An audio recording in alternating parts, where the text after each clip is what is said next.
કેમ ગૌ સેવા જરૂરી છે, એનું શું મહત્વ છે? કે ગૌ માતાની સેવાની ચર્ચા આવી જ છે એટલા માટે.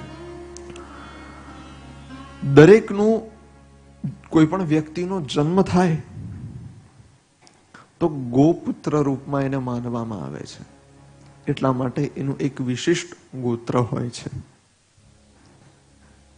ત્યારબાદ કોઈ પણ વ્યક્તિ પોતાનો વિવાહ મુહૂર્ત ઈચ્છે તો ગોધૂળી વેળા સમય જ ઈચ્છતો હોય છે.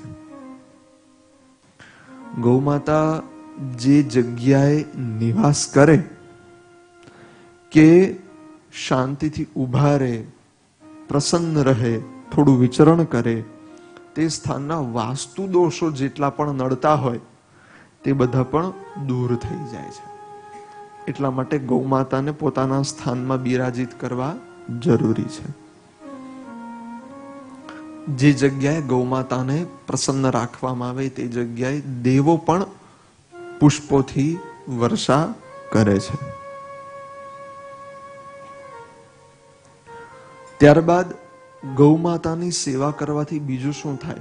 તો કે ભવિષ્યના જેટલા પણ અનિષ્ટ હોય છે તે સૌ કોઈનો નાશ થઈ જાય છે. અતઃ આપણા અનિષ્ટ જે છે ગૌમાતા તે બધા હરી લે છે. પાપોથી આપણને ખરા અર્થમાં મુક્ત કરે છે. બીજું કશું થાય કે ના થાય, ઠાકોરજીની સેવામાં તો કિંચિત દોષ રહી જાય, માફી માંગવી પડે, પણ ગૌમાતાની સેવામાં બહુ આપણે ભાર આપવો પડતો રહેતો નથી. એમને પ્રસન્ન રાખવાથી શું થાય છે? આપણા અનિષ્ટનો પણ નાશ થઈ જાય છે. ત્યારબાદ ગૌમાતાનું જે છાણ ગોબર હોય તેના પણ ખૂબ બધા સદુપયોગ થાય છે. એનું જો લીપણ કરવામાં આવે તો ગરમીના સમયે ઠંડક આપે અને ઠંડીના સમયે ગરમી આપણને આપે છે. ગૌમાતાના એક નેત્રમાં સૂર્ય દેવતા અને દ્વિતીય નેત્રમાં ચંદ્ર દેવતાનો વાસ છે. ગૌમાતાના દૂધથી સુવર્ણ તત્વની પ્રાપ્તિ થતી હોય છે. જે રોગો હોય એની ક્ષમતા ઓછી કરે છે. ત્યારબાદ ગૌમાતાના પૃષ્ઠભાગે એટલે કે એમની પૂંછડીમાં હનુમાનજીનો નિવાસ હોય છે. એટલા માટે જ આપણે ચર્ચા કરીએ માથેથી આપણે ફેરવતા હોઈએ છીએ. ત્યારબાદ જે ગૌમાતાને ગર્ભ હોય છે અને વાછડું આવવાનું હોય છે તે સમયે જો આપણે પરિક્રમા કરીએ અને જે મનોકામના રાખીને આપણે પરિક્રમા કરીએ તો શું થાય છે? તે મનોકામનાની પણ પૂર્તિ થાય છે. અને સમગ્ર બ્રહ્માંડની જે પરિક્રમા છે તે પરિક્રમાનું ફળ એ વખતે આપણને મળે છે. એ લોકો નસીબદાર છે કે જેને વાછરડાનો જન્મ જોવા મળે છે. લોકો ખરેખર બહુ ભાગ્યશાળી કહેવાય. ઉત્તરાયણનો સમય હોય ત્યારે બધા શું કરે? ગૌશાળામાં જ ધક્કા મૂકી કરી બેસે. બોલો ગોવર્ધન નાથ કી જય. શું કામ એ વખતે ધક્કા મૂકી કરી બેસતા હોય છે?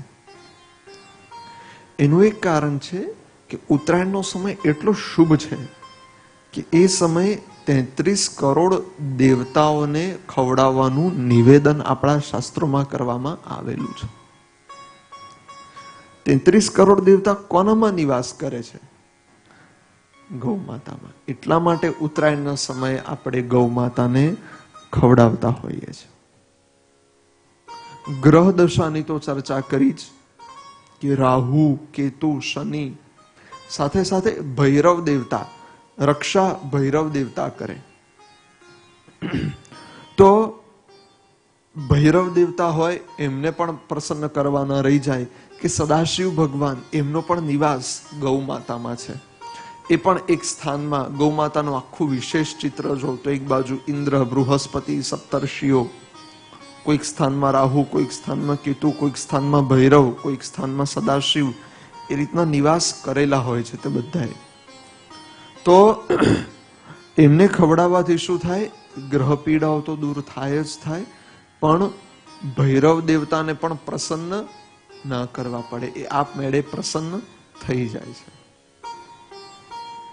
અને આપણી રક્ષા કરે છે.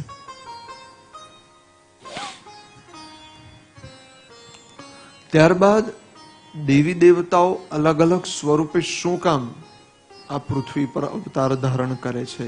કે જેથી ગૌ માતા છે એમનું રક્ષણ થાય, એમની સેવા થાય, એટલા માટે પૃથ્વી પર એ લોકો અવતાર કરે છે. ભાગ્યોદય ઈચ્છતા હોય એમણે તો ખાસ ગૌ સેવા કરવી જ જોઈએ. કલયુગમાં સર્વોત્તમ ફળ એનાથી મળે છે. ત્યારબાદ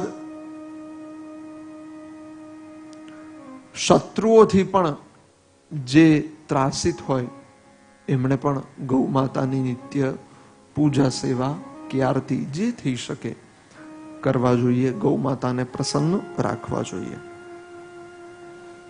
અને ગૌ માતા જે છે એ ચાલતું ફરતું એક મંદિર જ છે, એટલા માટે પણ એમની સેવા કરવી જરૂરી છે.